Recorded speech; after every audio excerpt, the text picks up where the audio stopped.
St. Paul had his Damascus moment. St. Mary of Egypt had her church door moment.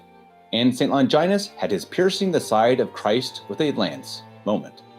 Today, we mark the 501st year anniversary of St. Ignatius of Loyola's Cannonball moment.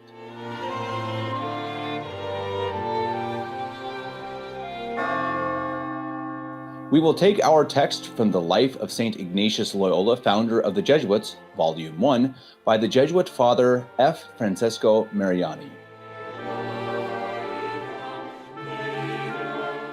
Ignatius, to whose fidelity and courage the place had been entrusted by Manrico, strongly opposed all schemes of surrender, promising them speedy succors, and using every effort of persuasion and reproof to dissuade them from this design. But seeing that all his attempts were useless, with his face enkindled with anger, and detesting their cowardice, he retired to the fortress, firmly resolved to hold it to the last extremity, assisted by the few who remained within it.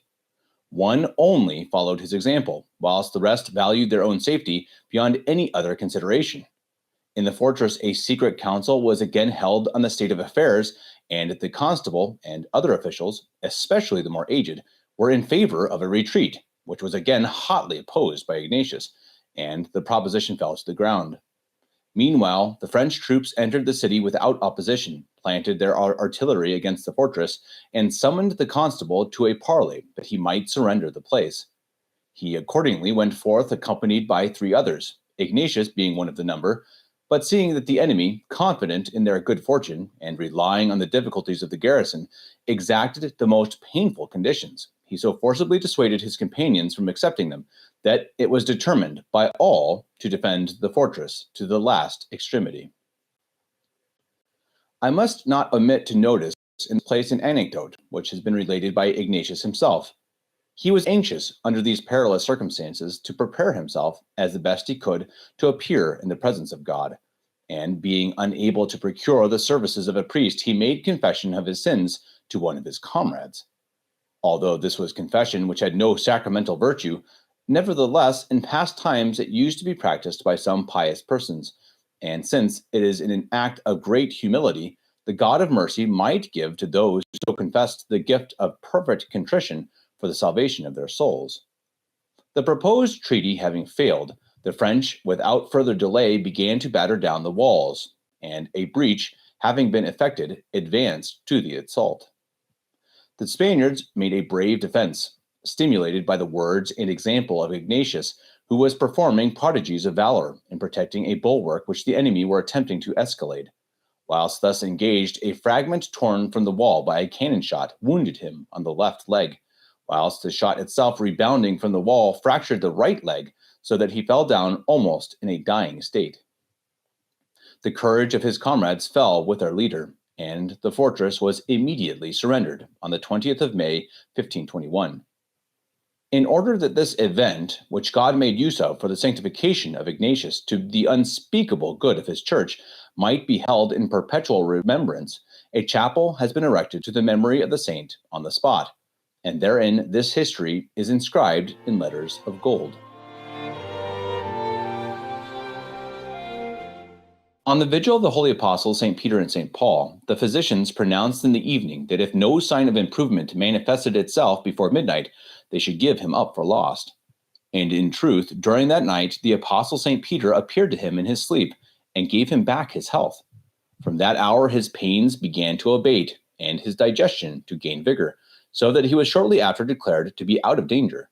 This great favor which he obtained from the apostle shows, as we just now observed, how great had been the devotion of Ignatius towards him, and it is still more evident what care he had for the life of one whom he foresaw would prove so powerful support and so great an extender of the church. For the fact of this appearance we have the testimony of the saint himself, as well as that of many distinguished writers. Among the many revelations which St. Ignatius made from heaven to Giulio Mancinelli, he appeared once to him on the 28th of June, 1602, and commanded him always to hold that day in reverence, because it was most dear to him as a memorial of his own conversion, since upon that day St. Peter, the Prince of the Apostles, had appeared to him when he was sick.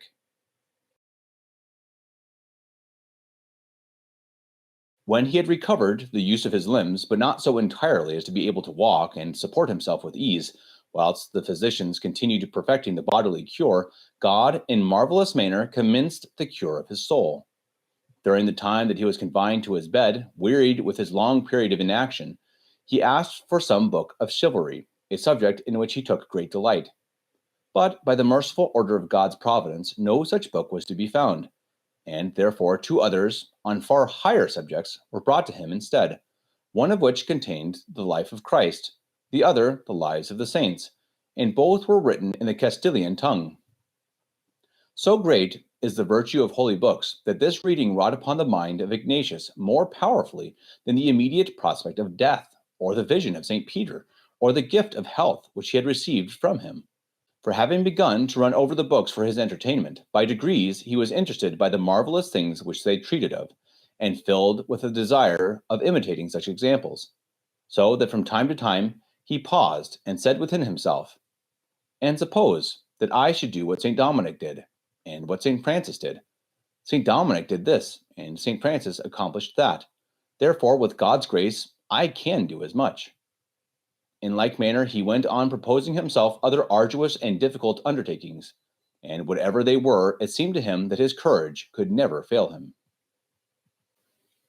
So, what's your cannonball moment? Not everyone has one, but if you have, feel free to let us know in the comment section. And if you know someone who's yet to have a conversion to the true faith, pray and then share this video with them.